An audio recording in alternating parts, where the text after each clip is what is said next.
친절한 시사, 시원한 통찰, 노영희의 출발 새 아침, 슬기로운 인터뷰.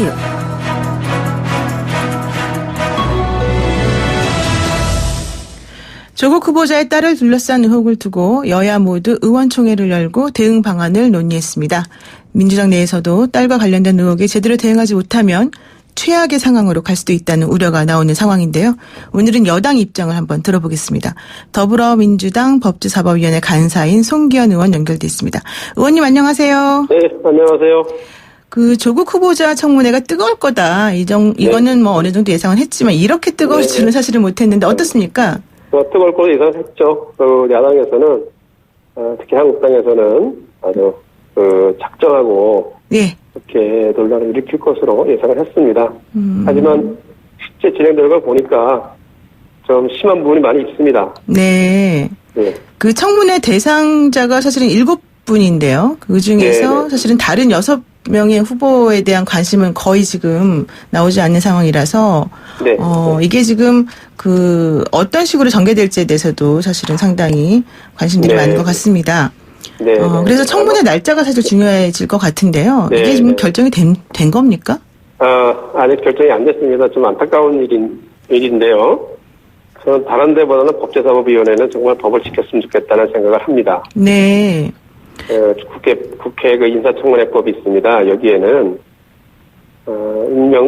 청문 요구서가 국회에 온 지 20일 내에 모든 절차 완료하게 되어 있고, 저희 법제사법위원회 회부된 뒤로는 15일 내에 인사청문회를 하도록 되어 있습니다. 그렇다면 30일이 인사청문법이 정하고 있는 시한입니다. 30일 전에 해야 되는데 한국당에서는 9월 달에 하자고 주장하고 있기 때문에 아직 일정한 시간 되지 못하고 있습니다. 지금 이제 한국당 입장에서는 자유한국당 입장에서는 기산일을 어떻게 언제로 볼 것인가에 따라서 조금 다르다 뭐 이런 얘기를 하는 것 같습니다. 그렇지는 않습니다. 저희 법제사법위원회는 저희 회부된 내 다음에 15일 내에 하도록 돼 있어서 30일까지 맞춰야 됩니다.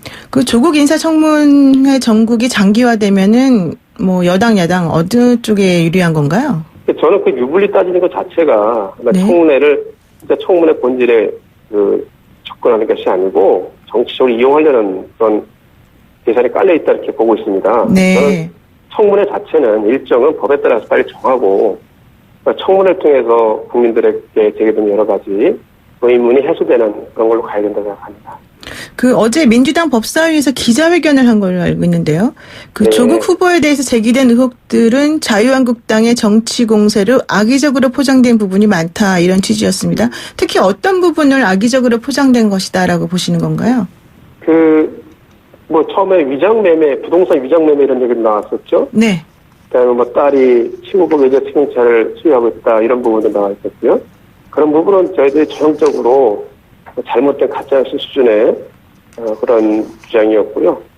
그 외에 많은 부분도 지금 실질적으로 어떤 특혜를 받은 것까지 나타나지 않았는데 논리의 비약을 통해서 당연히 특혜를 받지 않았냐는 식으로 지금 또 매도하고 있는 그런 상태가 많이 있습니다. 저희는 그래서 지금 이 자체가 정당한 청문회를 하려는 의도가 아니라 정치적 공세를 하려는 그런 태도가 아닐까 생각하고 있습니다. 특히 조국 법무부 장관 후보자의 딸이 고등학교에 재학하던 당시에 의학 논문에 제1저자로 이름을 올렸고 이것 때문에 대입에서 특혜를 본 거 아니냐 이런 의혹이 커지고 있는데 이 부분은 어떻게 보시는 거죠? 그래서 그 부분이죠. 특혜를 본 건 아니냐는 추측을 하고 있는데요. 현재 제1저자로 올렸다는 논문 자체가 지출되지 않았다고 지금 얘기하고 있고요. 논문이 지출되는지 확인이 안 되고 있습니다. 저희들이 확보한 모든 문서를 보더라도 확인할 수 있는 모든 걸 보더라도 제1저자로 되어 있다는 것이 학교 측에 제시되지는 않았습니다. 그러면 제1저자로 제재된 것 때문에 대학 입시에 특혜를 보지 않았느냐 그렇게 의문할 수 있습니다. 할 수 있는데 마치 특혜를 보면 당연한 것처럼 그렇게 주장하는 것은 맞지 않다고 생각합니다. 인과관계가 아직 확인되지 않았다 이런 말씀이신가 보네요. 그런데 2주 인턴을 한 고교생이 논문에 제1저자로 이름을 올린다는 것이 사실은 좀 납득하기가 어렵다 이런 의견도 있습니다. 그 이례적인 것이라는 점도 납득이 안 간다는 점은 저도 동의합니다. 하지만 요지는 논문을 통해서 이 딸이 어떤 특혜를 받았느냐가 핵심이 되어야 된다고 생각합니다. 논문 1저자로 된 것 때문에 특혜를 받지 않았다면 논문 1저자로 게재된 것이 이례적이고 어느 정도 호의적인 걸 했을 수 있지만 조선에서 이것이 조국 후보자가 장관이 되는 어떤 합격서가 된다는 것이 없지 않나 저는 생각합니다. 네. 그 딸의 대학 입시 과정에 아버지인 조국 후보자가 전혀 관여를 안 했을까? 이 부분에 대해서 국민들이 많이 궁금해하는 것 같은데요. 저는 그렇게 생각합니다. 그 당시에 조국 교수가 교수였었습니다. 그리고 네. 또 누가 보더라도 정권하고 반대되는 쪽에 있는 교수였습니다. 네. 조국 교수가 유명하긴 하지만 어떤 공적이거나 이런 데서 그 어떤 권력적인 지위에 따른 그런 것을 지켜볼 수 있는 위치는 아니었습니다. 오히려 불이익을 본다면 불 볼 수 있는 그런 위치였다고 맞지 않겠습니까? 네. 그래서 지금 단순히 조국 교수가 그 당시 유명했다 해가지고 조국이 다른 일가로 특혜 받았겠구나. 그렇게 비약을 하는 것은 그렇게 안 되지 않느냐. 저 인사 측면에 그렇게 하면 안 되지 않느냐 생각을 합니다. 과연 특혜를 볼 수 있는지 확인을 해보고 특혜를 받다면 그때 돼서 이거 안 된다 이렇게 얘기해야 되지 않겠습니까? 네. 저희들 입장이 그렇습니다. 그 딸과 관련된 논란이라던가 이런 여러 가지 것들이 조국 후보자의 법무부 장관으로서의 결격 사유는 아니다 이렇게 지금 보시는 건가요? 첫째는 특혜가 아직 확인이 안 됐다는 점이고요. 네. 그래서 지금 그렇게 현재까지 제기되어 있는 그런 의혹만 가지고는 결격사에 해당되지 않는다는 얘기입니다. 그 인턴을 했던 단국대 측이나 이제 그 학부 졸업했던 고려대학교에서도 입학과 관련해서 조사를 한다라고 밝혔습니다. 만약 이 과정에서 특혜나 부정 입학의 증거가 밝혀진다면 조국 후보자의 거취 어떻게 해야 된다고 생각하십니까? 조국 후보자가 판단해야 될 문제 생각하고 있고요. 그렇게 단정해서 지금 진행하는 것은 맞지 않다고 생각하는 겁니다. 네. 확인을 해봐야 되겠죠. 확인해봐야 되겠죠. 네, 지금 있는지 확인해보는 것이 맞다고 보죠. 네, 연결 상태가 조금 좋지 않아서요, 의원님. 잠깐 끊었다가 다시 연결하겠습니다. 네. 지금 그 조국 후보자의 거취 논란과 관련해서 이야기를 나누고 있고요. 민주당 법사위 간사 송기현 의원님과 이야기하고 있습니다. 우리 국민들이 사실은 이 입시와 관련해서 가장 예민하게 받아들이고 있는 부분들이 많이 있기 때문에 계속해서 논란이 되고 있는 것 같습니다. 의원님 연결됐죠? 네. 네네. 우리 국민들이 가장 예민하게 받아들이는 부분이 바로 입시와 군대 이 문제인데요. 그 아들의 병역 문제를 두고도 논란이 커지고 있습니다. 이중국적 보유와 군대 연기 이 부분에 대해서 사실 이제 어떻게 보는 것이 맞을까요? 지금 아들이 유학을 하고 있죠. 공부를 하고 있고요. 네. 그래서 대학원 재학 중이기도 하고 그래서 그 과정에서 학업을 위해서 입영 연기를 한 것이고요. 여러 가지 문제가 있다고 생각한다면 그렇게 보는 것이 저는 지금으로서는 조금 비약이다 생각합니다. 네, 그렇군요. 왜냐하면 유학하고 공부하는 친구들이 젊은 친구들이 다 그 과정에는 마칠 때까지 정상적으로 연기를 하거든요. 네. 그래서 이 아들이 병 연기한 과정에서는 일반적으로 학업을 위해서 연기하는 그런 과정과 전혀 다를 것이 없는 걸로 지금은 그렇게 보여집니다. 네. 별 기피를 하려고 했다 이런 것은 좀 너무 비약이다 생각하고요. 네. 그렇군요. 여권에서 조국 법무부 장관을 원하는 이유는 사법개혁 때문이다. 이렇게 그렇습니다. 보는 것이 맞습니까, 그러면? 맞습니다. 사법개혁을 할 수 있는 의지가 있고 또 우리 문재인 대통령과 가장 공력 있는 사람이기 때문에 네. 사법개혁을 위해서 우리 조국 후보자가 법무부 장관이 되는 것이 필요하다 생각합니다. 한편에서는 오히려 조국 후보자가 장관이 되면 야당의 지지를 얻지 못해서 사법개혁이 더 힘들어질 수도 있다. 이런 의견도 있던데요. 저는 그렇게 생각하지 않습니다. 그동안 이제 민정수석 입장에서 여러 의견을 표시한 것 때문에 조국 후보자를 그렇게 보고 단정하고 있는데요. 네. 조국 후보자도 장관이 되면 야당과 협의하고 야당과 의견 조율을 통해서 그리고 또 경찰, 검찰 다 의견 조율을 통해서 사법개혁을 이룰 거라 생각합니다. 사법개혁은 국민의 뜻 따라 하는 것이지 조국 개인의 의지를 하는 건 아니거든요. 네. 또 그 국민에는 야당도 포함되어 있는 것이고요. 그래서 그런 건 모든 것을 할 수 있는 적임자가 조국 후보자라고 생각하는 겁니다. 지금 이제 얘기되고 있는 것 중에 하나가 조국 후보자가 그동안 보여왔던 정의적 관점에서의 발언이나 행동 이런 것들하고 지금 논란이 되고 있는 부분들이 조금 맞지 않는 것 때문에 더 배신감을 느낀다 이런 의견들도 있거든요. 네. 그런 지적에 대해서는 저희들도 충분히 이해합니다. 아마 조국 후보자나 그 가족이 살아온 환경하고 조 후보자 생각하고 조금 안 맞는 부분이 있지 않았을까 하는 생각도 하고요. 네. 그런 부분에 대해서는 후보자가 직접 아마 국민들께 말씀을 드릴 것이라고 생각합니다. 그 인사청문회가 이제 열리게 되는 경우에 청문 그 보고서가 채택이 안 될 가능성이 매우 높아 보이는 지금 상황인데요.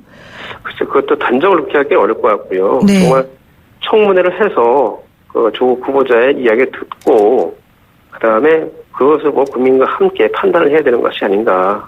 저는 그렇게 생각하고 있습니다. 그러니까 모든 것은 청문회가 열려서 후보자의 대답을 들어보기 전까지는 아무것도 지금 확인된 거는 없기 때문에 좀 신중하게 생각해야 된다. 이렇게 그렇습니다. 보시는 거군요. 네네네. 지금 현재 그 언론이라던가 이런 보도 나오는 것들에 대해서는 그러면 어떻게 입장을 가지고 계시는 건가요? 뭐 여러 가지 의문을 제기하는 것은 당연히 그럴 수 있다고 생각합니다. 하지만 사실관계 여부에 대해서는 좀 더 치밀하고 냉정하게 판단을 해주실 것을 좀 부탁을 드리겠습니다. 네. 야당의 정치 공세로 너무 지나치지 않을까 싶고요. 특히 본인이 아닌 가족사에 관련된 부분은 좀 보호해줬으면 좋겠다. 그래야지만 앞으로도 제대로 된 청문회 이 제도가 유지될 수 있겠다 생각을 하고 있습니다. 그리고 후보자 측에도 설명할 수 있는 부분은 충분히 객관적으로 설명해 주길 또한 부탁을 드리겠습니다. 그 도덕성 검증 말고 정책 검증은 안 보인다 뭐 이런 얘기들이 지금 나오고 있습니다. 며칠 전에 조국 후보자가 출근길에 정책 비전을 발표하기로 했는데요. 스토킹 처벌법이라든가 뭐 안전과 관련된 법안들 뭐 정책 이런 게 나왔지 않습니까? 근데 이게 새로울 게 없다. 예전에 나왔던 그 얘기들이 재탕 삼탕이다 이런 얘기도 있는데요.